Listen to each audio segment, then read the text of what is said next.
This year on Wild Ideas Worth Living, we've been exploring how nature interacts with our lives other than just through activities like surfing and hiking. We've spoken about music inspired by nature with G-Love, gardening and foraging with Rob Greenfield. We've looked into mindfulness in the outdoors with John Alcock. This week, I wanted to dive into the connection between art and nature with two incredibly talented women, Loveis Wise and Lisa Congdon, and also get into how to make it as an artist, which is no easy feat. I'm Shelby Stanger, and this is Wild Ideas Worth Living. I often come up with my best ideas when I'm out surfing or hiking. I wanted to know how other creatives are inspired by nature, what that looks like in their work, and how they've been able to make a living doing what they love. Loveis Wise is an illustrator and designer from Maryland who's been living in Philly the last few years and soon will live in LA. She's the second Black woman ever to illustrate a cover for The New Yorker magazine, and she has now been featured twice. Her art spotlights a diverse range of people in colorful, lush environments, all inspired by Loveis's own time outside. There's a bright pink woman reaching her hand into electric blue waters, a mother and child watering a garden, and bus enveloped by flowers and foliage. Loveis has had quite the success story, and she has an amazing message for inclusivity and representation through both art and the outdoors. So we should just get right into your name, because I never know how to say it right. It's the most beautiful, coolest, probably most badass name of anyone I've ever interviewed. Loveis Wise. I mean, how did you get that name? Thank you. It was given to me by my dad. My great-grandmother, her name is Loveis Edwards. So I inherited her name, and ironically, our last name is Wise. So it just came together. Oh, it's beautiful. How did you discover your love of art? Ooh, okay. I love answering this question. So I was always into art and design, and I discovered recently, I guess I kind of hid this memory, but my dad would always, he would get the paper, we'd be on the train, and I'd be like, I want the style section, and I also want the comics. So I was like really into narrative, very much so into design. And I mean, he was a photographer and a painter, and he would just kind of have me like into that world. And I grew up in DC, and there's free museums. We didn't have a lot of money, so we would always just go to the museums, and I was just obsessed. So it was always around me for as long as I can remember. I don't remember a moment where art and design wasn't in my life. How do you describe your own art today? I know you're an illustrator, but I'm not an artist at all. So I'm really curious, what sort of mediums you work in and how you describe it. I see your stuff and I just know it's beautiful and it resonates with me and it feels really good. But that's about as articulate as I can get about it. Yeah, I recently just discovered what makes my work what it is. But I had a conversation with a friend, and we were just talking about radical joy and like how beautiful it is to be joyous these days, because there's so much just anger and like upset around us. And I think I found my way just by, making work about just radical joy and what it just means to be happy and joyful, and implement that into the work that I do. I love that. Radical joy. Yeah. That should be a book, a movie, yeah. Your album cover. But it's mostly illustration. Mostly illustration. Everything is done in a sketchbook and then painted and finalized in Photoshop. I travel a lot, so a lot of the times I have to finish things up in Procreate, or I might start a piece in Procreate on my iPad. And that's really cool too. How did you get started? Did you start like doodling on a piece of paper when you were in class or at school? Yeah, so I was always into sketchbooking and doodling on paper, or doodling on my notes. And I discovered digital art from undergrad. So I went to art school here in Philadelphia, and I just learned more about how to use those tools. And I was always just sketching and doodling and just drawing things. What was your go-to doodle as a kid? Like, I would draw a wave, a surfer, nice, and the Gotcha brand logo. Yes. Well, but I grew up, in the 80s when I was a kid. Nice. What were your doodles as a kid? Definitely eyes. And I love, what did I like doing a lot? I don't know if you guys will know this. If I say this, I don't even know what this thing is called. Do you remember that S thing? It's like the 3 lines on top. Yes, I used to draw the S all the time because my name is Shelby, so I would do that all the time. Yes. Yeah, yes. I can draw it right now. How funny. So you drew the S. What else? I wasn't formally trained at all, but I was really trying to be good at it. And I was like, I want to draw faces. Let me just draw this face. I would try to draw from reference, like old photographs. I remember like I was maybe 10 and I found like a baby photo of me. And then I tried to draw myself. And I was so upset because it wasn't good. But I've always been into drawing people and figures and faces. Did art school really help you refine your technical aspect of what you do, or did you kind of learn as you go? Oh, definitely. I mean, art school is great in a way that it creates a community, and I'm able to bounce ideas off of my peers and learn from them and grow and really realize like what it is I appreciate about design and where illustration was going.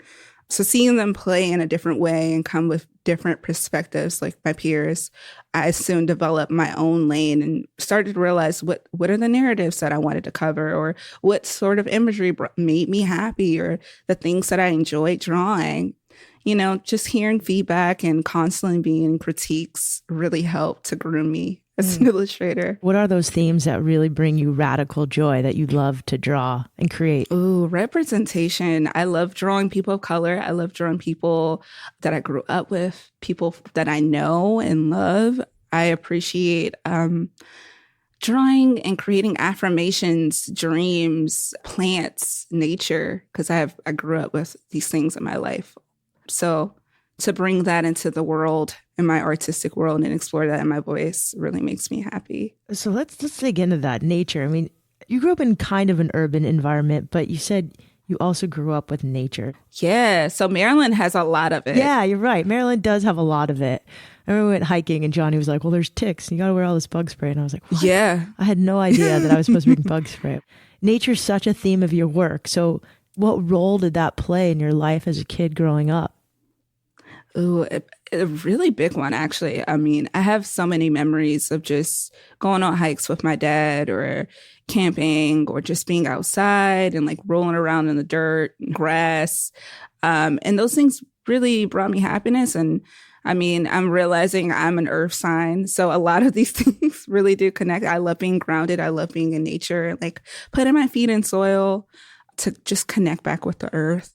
And also gardening like is a huge thing in my work, and growth is very important to me. Like my grandmother would always have me out in her garden, and it was quality time that I would spend with her, like really helpful quality time that I would spend with her.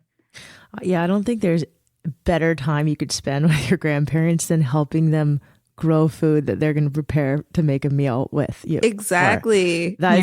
So now I understand this radical joy concept. Like, to me, that's radical. So you actually grew up hiking and just being in nature and gardening. Mm-hmm. When you hike, what does that look like? Ooh, I mean, it's just going to there was like this wild, amazing trail in my neighborhood that we would go to, and we would just discover new things all the time in different ways around this huge park that was just like in our backyard essentially.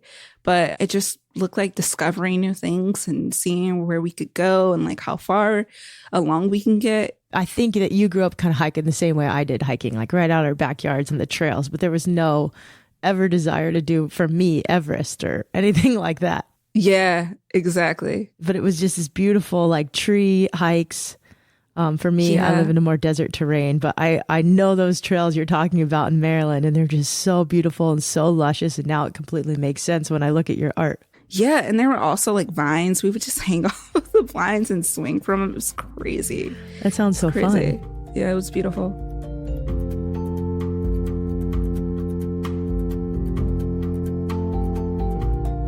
So what I really want to ask you is, how the outdoors can impact art for you. Inspiration. I get a lot of inspiration from being near earth and being outside and grounding myself, because as an illustrator, I'm always working from my desk or my bed or in my house, and it can get a little draining, and then always being on my computer. So it kind of snaps me back to reality, being outside and taking in inspiration from like plants that I see or different gardens that I might see in my neighborhood or around. It's very grounding for me. So I love being able to step away from my desk or step away from my bed and my computer and just be out in nature, and then bring all of those elements back into the pieces that I make. Have you studied a little bit of the science of grounding? Because I hear you say that, and like this morning. Yeah. Okay, good. So tell me a little bit about what you know. So I'm very much so like into spiritual tools. Great. And me too. Very much so into like connecting with my ancestors to make to that. That's a huge part of like the work that I do. As a Black person who has lineage, like I come from slaves. So a lot of my history is wrapped up in the outdoors. A lot of my history is wrapped up into natures and being out there. So to be able to bring that back into the work and into a more loving and joyous state is just very important to me. Can we dive into that? I think that's so interesting. I mean, it sounds like what you're doing is you're just trying to take your relationship of your ancestors who had to spend time outdoors as slaves and transform it into a different type of relationship with the outdoors. Exactly. You know, I mean, for a while, even though I spent a lot of time outdoors, but there came a point in my life as I got older that I was like, kind of staying away from it and didn't really feel called to be out in nature as much. And I know a lot of people feel that reluctance to it, that I know from my community, that I don't know, there's just something taboo about it, I feel. But then I think it's coming back into realization. I think just using different ancestral tools and connecting with the earth as a way to just love yourself and give that love back into the earth and also to others. Yeah, I'm interested in learning more about what you mean by these ancestral tools. So just different recipes and herbs and different things or traditions that we kind of cultivated over the years. Could you give me an example? So to kind of go in a little bit further. Sorry, I think this is really fascinating stuff.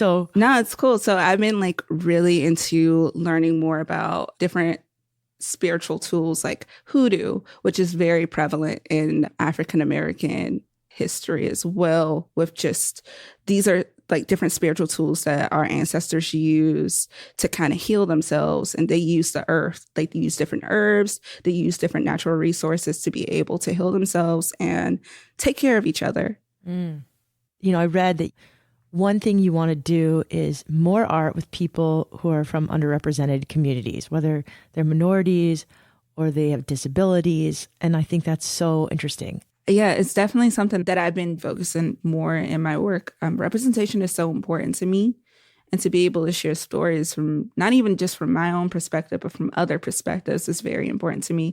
And I feel like, I mean, as an illustrator, we're visual communicators. You have to.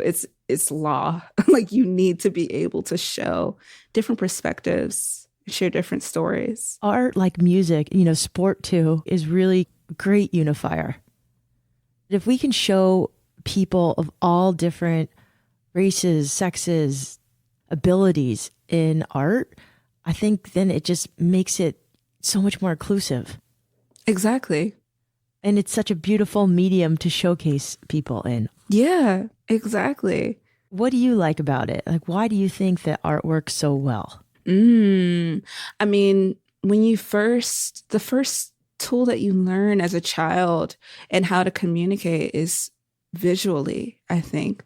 When you're mark making, even though you're communicating through like your voice and action, but the first thing we learn is art. The first thing we learn is like to draw or mark make, to be able to tell stories and talk. Or, you know, when you're that kid that's drawing on the walls or creating comics, you know, in the best way that you can. And kids really connect to that and people really connect to that. And I think what really got me into just wanting to create stories from different perspectives was not really seeing many pieces or being told of different Black artists and designers, or being shown many pieces that look like me or my family or like people that I know, So, and I hear that so much, like from the LGBTQIA community or folks with disabilities or, that come from different backgrounds. Like there's so many different things that we aren't being shown in art and design. I mean, I feel like now we're definitely being shown that there's so many different perspectives that are coming out of just not out of nowhere, but they're just coming out. Have you gotten any feedback? All the time, yeah. What sort of feedback is most common? Mainly people that see themselves in the work and they connect with it, and they remember certain parts of their childhood where they've, like, for example, like the Nurture cover for the New Yorker, which was my first. I got so many people just showing me photos of them as children, like with their grandparents or their moms or like, a parent or a guardian in their life or someone that was in their life that introduced them to nature, and how important it was for them to see themselves in that space. So that New Yorker cover was huge. First of all, it was stunning, beautiful. Thank you. And it really is that radical joy, like brings up that emotion. But you were the first Black woman to be asked to do a cover in the New Yorker in 93 years. Yeah, because Kara Walker did the first. That's wild. Yeah. Well, I'm glad they're getting on it, but yeah. And to be pretty young out of your career to get a New Yorker cover is awesome. It came out of nowhere. I was literally in, I think, my senior semester of school, like my last year, and that email came through, and I thought it was not real. Like, I was like, this can't possibly be How did real. that happen? Like, you were at school and somebody randomly contacted you. Did you submit first? No, I didn't submit at all. I mean, I just wrote down in my sketchbook a few months ago before that I wanted to work with them, but I didn't know to what capacity that would, like, what that would look like. But the art director, Francoise Mouly, she had emailed me and was like, I've seen your work and I think you'd be perfect to do a cover. And she sent me the calendar and was like, oh, yeah, like, check out the calendar to see which works best for you. I think you'd be really good for Mother's Day. Wow. I just got goosebumps. What work had she seen of yours before? I am not even sure. I feel like, so I did do a cover that circulated a lot, but for this other publication called Got a Girl Crush. And it was circulating around Brooklyn and around the country, honestly, because they were stocked in a lot of different spaces around the country, but mainly in Brooklyn. And I think her assistant knew someone who also was in the magazine. So I feel like maybe she saw the magazine and was like, oh, cool. Or maybe she just saw my work around because I was doing a ton of editorial pieces at the time. So you were getting your work out there. I mean, that's what it took. So one of the things you did in your career is and why I got to meet you is you did illustrations for the REI Force of Nature zine, and they're beautiful. But you've also worked with, like 2 New Yorker covers, Eileen Fisher, Refinery 29. And, you're not that long out of art school, and it's impressive. So a lot of people listening are like, I want to make a living as an artist. So how did you learn to do it? So I definitely learned while I was in art school. And I mean, I just graduated last year. And it was just trial and error. I just learned that putting myself out there is definitely key, and to not fear anything. Like, you have to be completely shameless to do this work, or to do anything that you want to do, to make any dream possible. You have to be shameless. You have to be able to get past your doubts and your fears, or just the idea that, I mean, there's like a million people doing what you're trying to do, but there's no one that's going to look like you, and there's no one else that's going to make the work that you do. I think it's scary putting yourself out there, though. A lot of people are like, oh, but if I like try to reach out to this person, like, am I being annoying? And like, you just got to do it. I see what you mean by that. And you know, I've dealt with that pitching my whole life, and it's so scary. And you know, I think as a creative there's self-doubt and fear and perfectionism. And how do you deal with all of that? You know, fear, perfectionism, self-doubt that sometimes creeps in when you're creative. Ooh, affirmations for sure. I mean, when I first started 2 years ago, I was like really suffering from imposter syndrome because I was this kid that just jumped right into illustration design. I was just figuring out what my work was going to look like and just what the industry looked like as a whole. And I doubted myself, and I almost let like my doubts rule it, like really rule my life. But I mean, and I know this is going to sound so simple, but just trusting yourself and saying, like, it just takes you saying, hey, fear doesn't live here. Like, I'm in control. I got this. And, you know, like, doubt and fear doesn't live in me. I can do anything. And I just stuck with that mantra, and it's just been so helpful. Like, I fear nothing. So the mantra is fear doesn't live in me. Fear does not live here. Fear doesn't live here. It has no place here. It does not serve me. I think I might have to borrow that. I think we can all borrow that. I think as artists and creators and people living wild ideas, that's just part of it. You're going to be scared. You're going to be, you know, but I mean, it's up to you. Like, I was just talking about this thing with a friend the other day, but we're our own enemies and no one else out to get you. No one is literally closing a door on you but you. You just have to piece together the lessons and know like how to maneuver around things. Like if they don't work out, another opportunity comes along. There's always something else, but it's up to you to just really say to yourself, I'm going to keep pushing past this. I'm going to keep moving forward. I'm not going to let anything hold me back. Or, you know, I'm not going to allow myself to, you know, see this as the end.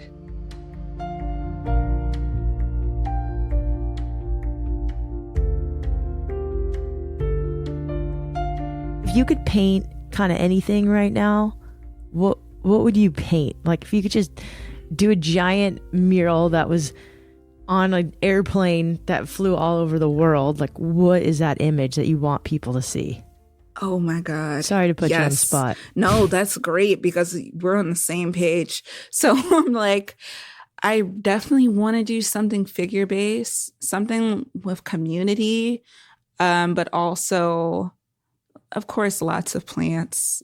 Of course, lots of plants and something nature-filled. I've been trying to get back into patterning and seeing what that looks like as like just like surface design kind of pieces. Something that's not super narrative based because those are really fun for me and they're very meditative. So yeah, maybe something along those lines. But I mean, this is why I'm taking that month-long break just to gain new inspiration and see where my work is headed too. So do you meditate? But like, what are a couple of your routines you do before you make art? I know you do grounding, you get outside, you say your affirmations.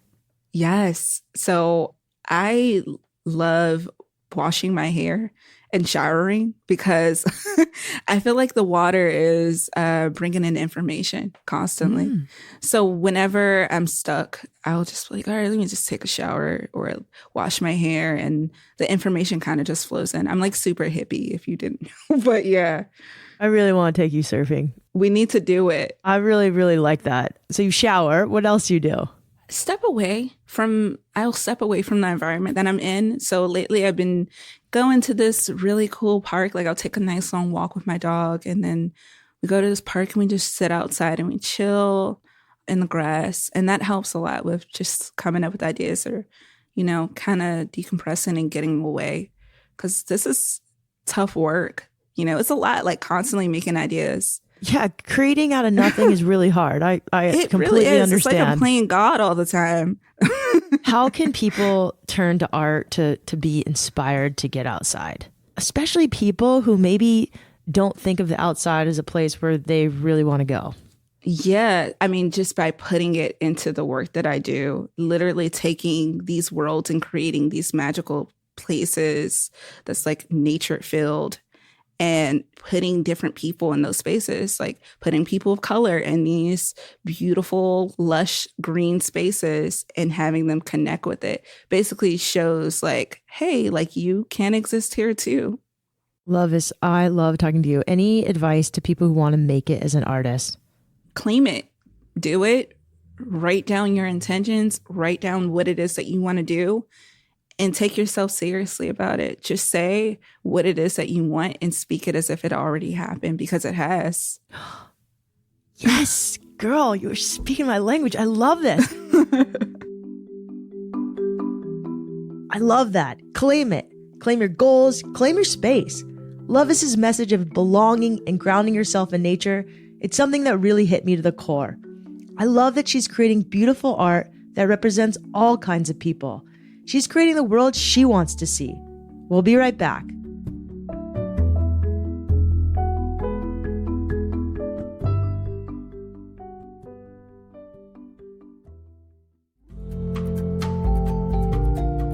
Summer is the best time to get out and try something new or different. For me, I enjoy being near the water or in the mountains. Did you know that REI offers classes and guided trips all over the country? From paddling to climbing, hiking, and campouts, there's something for everyone. What better way to spend a weekend than rock climbing in Colorado at sunset, or taking a moonlight hike in the Smoky Mountains, or even going stand-up paddling on a camping trip in San Diego? REI will provide the guides and connect you with the gear you need to create an epic summer moment. Experience more with REI and register at rei.com/events.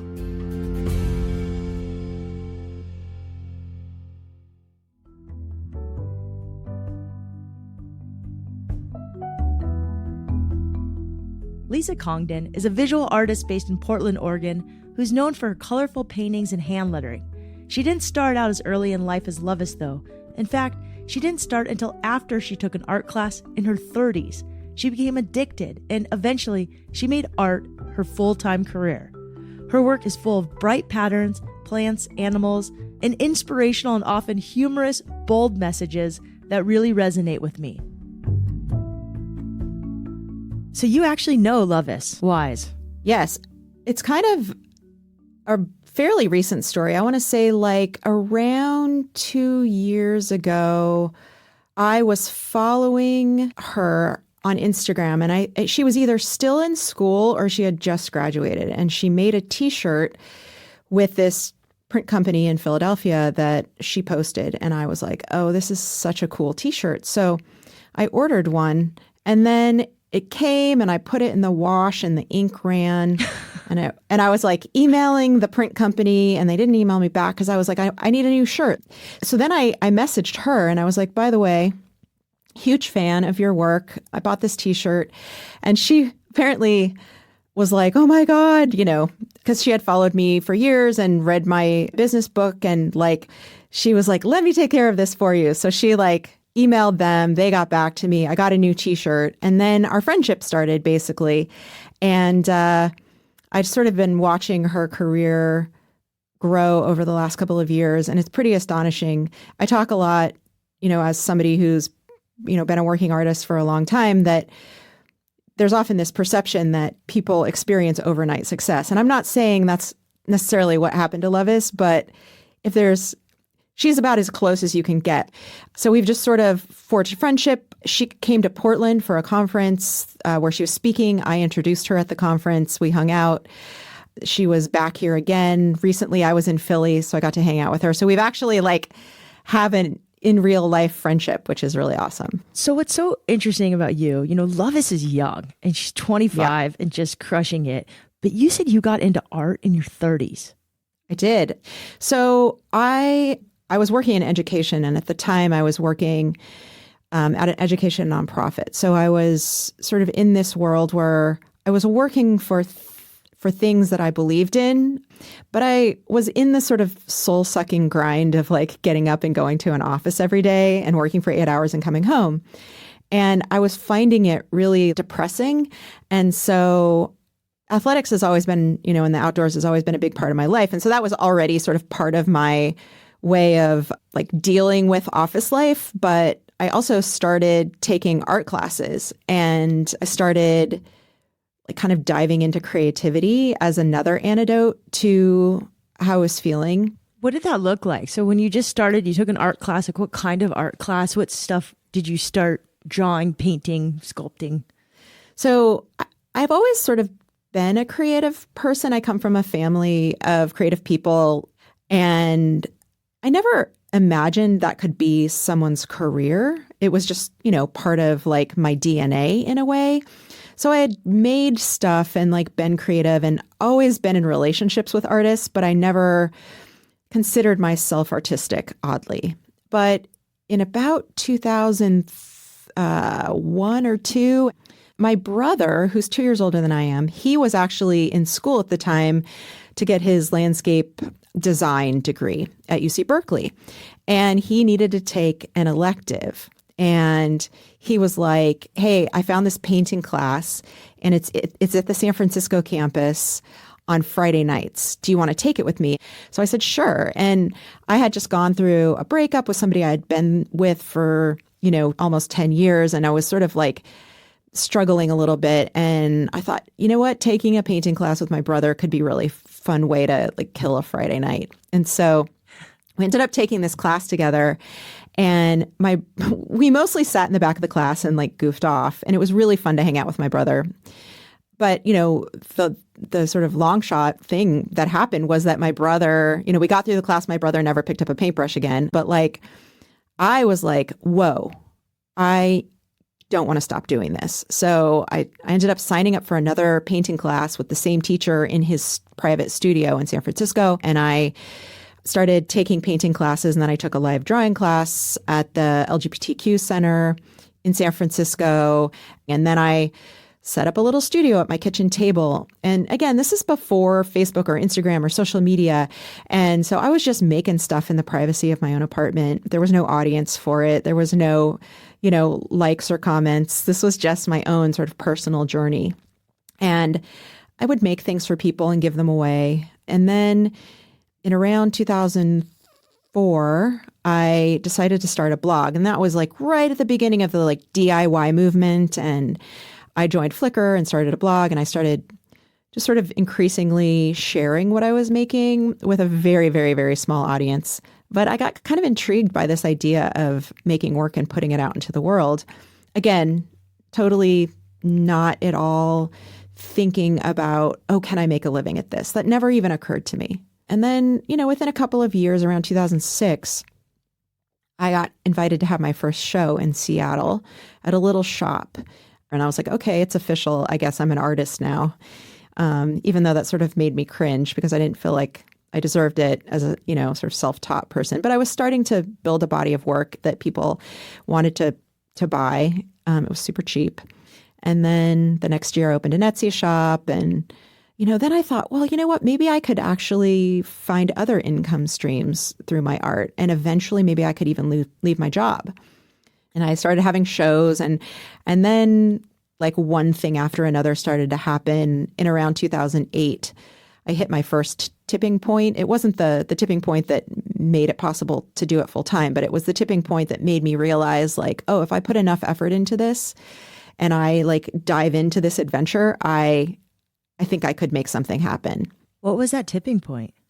The tipping point for me in 2008, a big one was I signed with a fairly prestigious illustration agent, and I had a very small portfolio at the time. So she must have seen something in me. Like she must have seen my potential because I had one line of stationery that I had produced with Chronicle Books, who's now like my longest running client.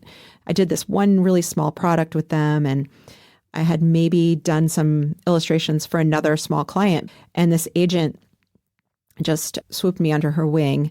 And I'm no longer with her because at some point, I was like able to go out on my own and I didn't necessarily need representation. But that was a huge break for me. I opened an Etsy shop and I started selling my work. Again, not a ton at first. That didn't really happen until a few years later. But there was enough happening that I could visualize that if I kept doing it, and I kept sort of like putting myself out there, that eventually I could make a decent living. I never imagined that I could do what I do now, but like I thought I could do this, like, and I could pay my mortgage, and I could make my car payments, and I could eat and have a little bit of a social life. And I kept working at it until that happened. And then somewhere in there, I quit my job. For a while, I was doing both. So you're an outdoorsy person. You've always been an outdoorsy person. Tell me a little bit about kind of what you do outside. I mean, you live in Portlandia. Like I have this great vision of what you might do outside. Yeah. So a little background, like I grew up camping. I was like, from your typical white upper middle class family with kind of hippie parents. So I did a lot of camping. I grew up in California. So, we were always going to the Sierra Nevadas and like spending a lot of time outdoors. My parents loved hiking, and that was a big part of my childhood. And I was probably complaining 50% of the time that my feet hurt or whatever, but I was also simultaneously growing an appreciation for like the beauty of the California landscape. And then as I went out on my own and graduated from college, I explored lots of things. So since high school, was also a competitive swimmer for a really long time. I swam masters until I was 40. I was a coach on a master's team in San Francisco. And then my art career started taking off, and I had to like scale back swimming. But the thing that I've really fallen in love with over the last 10, or actually it's probably been 20 years, but really in the last 10 years, I've just become a road cyclist. So, nice. So I ride on a women's cycling team here in Portland called Sorella Forte. And it's like a huge part of my life. Almost every Saturday I go out with my team and ride out in Portland and Portland country, like out the sort of countryside and beautiful areas outside of Portland. And so I feel very lucky to have that. And of course, like everyone else, I love to go hiking and walking and any kind of land adventure. You're on an all-women's team? How cool is that? Yeah, it's pretty cool. I love this. Like I mean, obviously Portland has a really big cycle culture. It's probably a great place to be a cyclist. Yeah. And in fact, it's interesting. I used to ride in the Bay Area in California when I lived there. And that was also amazing, and got really sort of attached to all of my routes, and then moved to Portland and like was extremely intimidated about getting lost and not knowing where I was going. And it wasn't until I joined this team where I lead rides now, but like where other people were leading the rides that I got comfortable, because I think especially on a bike, you don't want to get lost. You don't want to like get to a place where you're in some sort of, having to climb a hill or something that is out of your range or whatever. So it's always nice to have other people kind of help you along. And that's the great thing about a team. Like some members of my team race, and I might race at some point, but right now, because my career is so busy, I just ride for fun. And a lot of people on the team just ride for fun. And it's such a supportive way to go on a bike ride. Like you're with anywhere from 4 to 18 other women, depending on how many people show up on a Saturday. There's a range of speeds. It's a no drop ride, which means that even if good. Something happens, like people wait for you if you have a flat. Yeah. Like it's really amazing. And I've made some incredible friends on the team, and it really has just been wonderful. Like it's sort of taken the place of what swimming was for me in my 20s and 30s. And my wife is on the team too, so it's kind of a family affair at that. It's awesome to be able to do what you love with your partner. Yes. I mean, I surf with my partner every day, but I'm a little competitive with him. When he gets more waves, I get a little bummed. But that's just how it is, and I have to get over that. And I've been working on that for a while. Well, so. I would definitely say there's probably things that we are competitive about, but cycling just happens to not be one of them.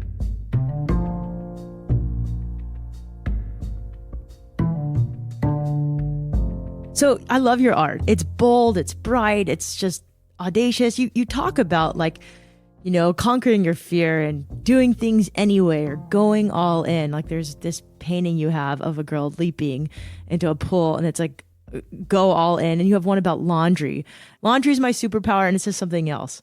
It says laundry is my actual superpower. Laundry is my actual superpower. My actual superpower. So you have this painting, laundry is my actual superpower. You have so many great illustrations and paintings. They're really bold and colorful. What inspires you to create like this? Art really saved my life in a way. I think I mentioned earlier that I I sort of was caught in a spiral in my late 20s and early to mid 30s of a lot of just working and looking for stuff outside of myself to make me happy so that I could feel some sense of fulfillment or satisfaction. And the first thing I did before I started, like as I was making art, I also started going to therapy. And like one of the things I learned from my therapist was, or one of the things I worked through was that I had sort of always thought of myself as a victim or somebody who was sort of a victim of fate or, bad luck. And that's why I wasn't in a fulfilling relationship. That's why I was in a job that felt boring. That was the reason for everything. And I learned in this relationship with my therapist that I actually had agency in my life and that I could actually find something that I could like wake up and do every day with joy and intention, and I could make a difference in the world, and I could make a difference in my own life. Like everything was up to me. Everything was my choice and my responsibility. And once I sort of changed my mindset, I had already been making art at that point, but my art really took on a new direction. And I've always been really attracted to art that is really bold and colorful and graphic. And increasingly over the years, my work has become more bold and more colorful and graphic. But I think that's definitely a reflection of the joy that I started to feel in my life. And I think we think of art often as like dark or depressing for a lot of people, or that only, like real art is actually just really dark and depressing. And I had to get over that because I was making stuff that actually made people feel happiness and that expressed positivity. And so, some of my work is darker and edgier, especially some of my older work. But I feel like what I do now is just sort of an extension of like how I feel about life. And oftentimes that's, asking and answering the same questions that a lot of people ask, like what is the meaning of life? And like, why am I here? And what is my responsibility to myself and others? And like, what can I do to make a difference in the world? And all of those things. And so my art often reflects that. How does that show up in your work? Like, how does your inspiration from nature and your relationship to cycling and the outdoors and swimming and the outside, all of that, how does that show up in your work or inspire your work? I think we often think of artists as being sort of unathletic, right? Like that. And there are sort of a special category of us that are both athletes and artists. And I've learned, because I talk about both things a lot, that I'm not alone. There's a lot of, other folks out there. For as many kind of artists who don't move their bodies very often as there are in the world, there are plenty who do. And part of that is that I think making art and becoming really good at art, or a sort of decent artist or creative person, requires the same amount of discipline that becoming a better athlete requires. Like literally they draw from the same part of you. And so a lot of my art isn't specifically about, getting outside or moving your body or athletics, but it is about going out into the world and like taking risks and doing things that are joyful for you or like empowering for you, and making choices that support your well-being and health versus making choices that don't. So I think, for me, like my art is often motivational for people, whether it's about getting outside or whether it's about like kicking themselves in the butt to do the next thing in their career. Or reminding someone there's nothing wrong with them. Like they're okay right now as they are. I love that. I've seen a lot of those from you. And I feel like just that reminder, like, hey, you're okay. But the way you present it is beautiful. Well, thank you very much. And I want to say too, that when it comes to, for a lot of people, this idea of like, even getting out into nature and taking a hike, because they didn't grow up with it, or it's not sort of part of like how they've lived their life so far, or maybe they haven't been a very active person, right? So that they think something's wrong with them, and they can't go do the thing until that thing isn't wrong with them anymore. So they might say, oh, well, I'm too heavy, or I'm too this, or I'm too that, right? I need to conquer those things before I go outside. But none of that matters. Like anybody can stand up and take a walk and go outside. I mean, it might be harder for some people than others, but the idea is to remember, like, there's nothing wrong with you. There's no reason to hold yourself back from going out and being physical or, finding joy in the outdoors. You may think it's not part of your story. You may think you don't deserve it, whatever, but there's nothing wrong with you. Like, go do it. Go do the thing. We talk a lot about on the podcast that the trees do not discriminate. They do not care what you look like, how much you weigh, how much money you got.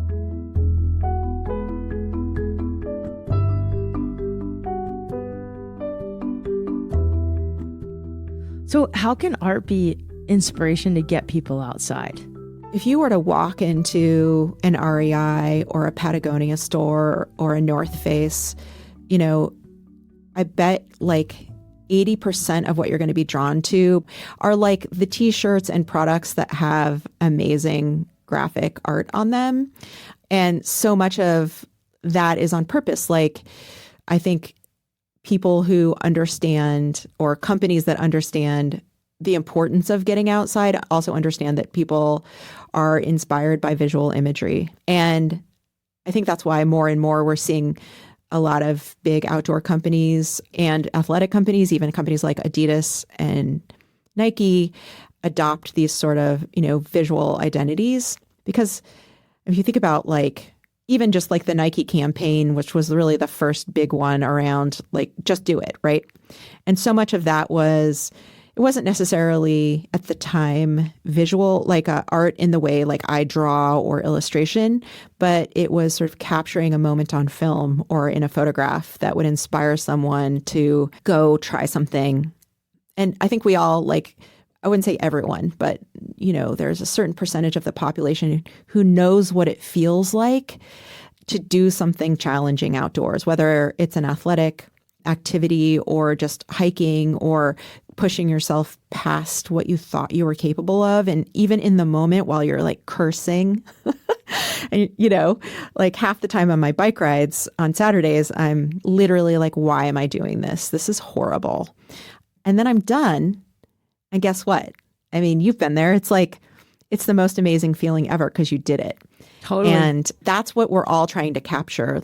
That's what I'm trying to inspire in people. And that's what other artists who encourage other people to get outside and do things are trying to evoke. Like this, like, push yourself past, like, don't just go do it, like, go do it and then some. One thing you've done so well that I really would like to talk about it, advice you can give to aspiring artists who want to make a living doing it today. I think the number one thing to remember is that it is not going to happen necessarily quickly. So patience is your best friend in the endeavor. It's a hard one. I think it's especially hard now because if you are an aspiring artist, more likely than not, you're on a place like Instagram and you're looking at people who, have overnight success. Either you perceive that they do, or, they've just happened to be really successful. But 95% of the people out there who you're looking at are, Biz Stone, who founded Twitter, he's got this great quote, and I'm going to butcher it, but it's something like, like 15 years of really hard work will make you look like an overnight success or something. It's he says it much more eloquently than that. But like, it's true that for those of us who now are experiencing this, like, having amazing careers, I could tell you, 10 years worth of stories about struggle and getting up and showing up every day, even though I wasn't making any money, and getting the work that I wanted to get, and just sort of showing up and continuing to push forward. So that sort of perseverance and patience with yourself, and not comparing yourself to other people, because everyone's journey is totally different. There were people 5 or 6 years ago who seemed so much further ahead of me in their careers than I felt. And now at this point, I've sort of like, I'm on this completely different path than they're on, and doing my own sort of amazing things. And I realized, like, if I had let comparing myself to those people at the time stop me, I never would have gotten where I am, which is exactly where I need to be. You know, it's like, that's another thing I like to say, like, you're exactly where you need to be. You may feel it's like not happening fast enough, but you're where you need to be. You're learning what you need to learn as long as you're showing up every day and putting your best effort forward.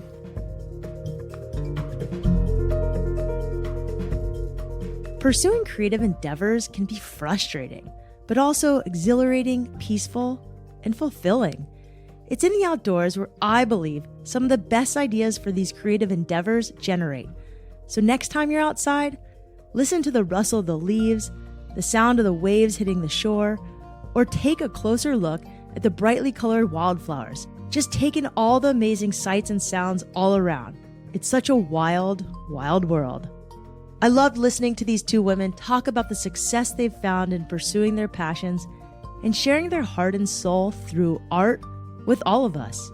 You can check out Loveis Wise illustration.myportfolio.com and lisacongdon.com to see their work, or follow them on Instagram at Loveis Wise, ILLU, or at Lisa Congdon. This podcast is produced by REI with the help from Annie Fassler and Chelsea Davis. Thank you so much to Loveis and Lisa for taking the time to share your stories and inspirations with us. You both are welcome to San Diego to surf anytime. Sooner the better, because it's warm right now. Tune in week after next as I speak with people who've done an extreme adventure and what doing something really extreme like paddling from Alaska to Mexico can teach us. If you like this show, please take 2 minutes to sign in on Apple Podcasts, Stitcher, or Spotify and write a review. The funnier the better, but no pressure. These reviews help the podcast grow and they keep it free. As always, we appreciate when you subscribe so you don't miss an episode. And remember, some of the best adventures often happen when you follow your wildest idea.